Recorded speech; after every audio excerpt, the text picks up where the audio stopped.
This Keto Reuben Slaw's got only 4 net carbs per serving, and if you want to get the full recipe, check out the link below.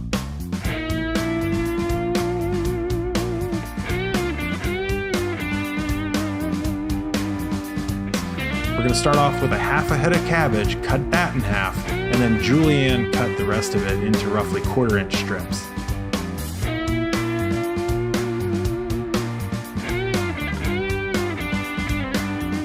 You could also add some sauerkraut to this if you want to.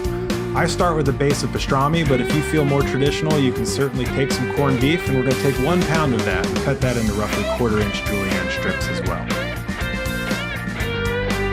Then we'll take a half pound of imported Swiss cheese, and we're going to cut that into 1/4 inch strips. That way all of the ingredients that go into the slaw have roughly the same width thickness.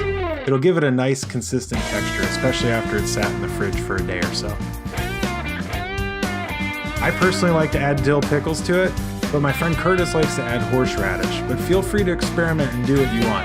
If you're not eating keto, you could even add a dash of ketchup to it to give it more of a Thousand Island flavor when we make the dressing here in just a moment.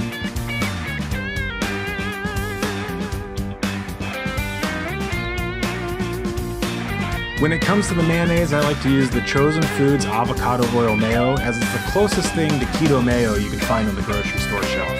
And I'll use about 1.5 cups of that, as well as Bragg apple cider vinegar, 2 teaspoons. And I'll use about 1 teaspoon of Lakanto Monkfruit based sweetener to balance out the acidity of the apple cider vinegar.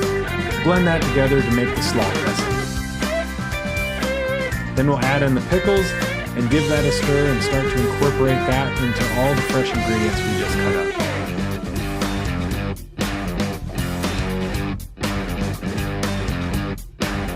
Now grab a large bowl and take about half of all the vegetables and meat that we cut up earlier, and we're going to take roughly half of our mayo mixture and put that on top and incorporate that well.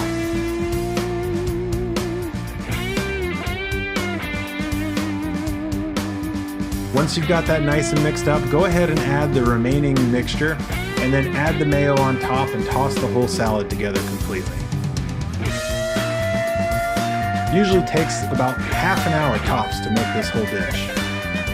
And if you like videos like these, go ahead and hit the like button, as well as comment below and let us know some of your favorite recipes that you'd like for us to experiment with making a keto version of.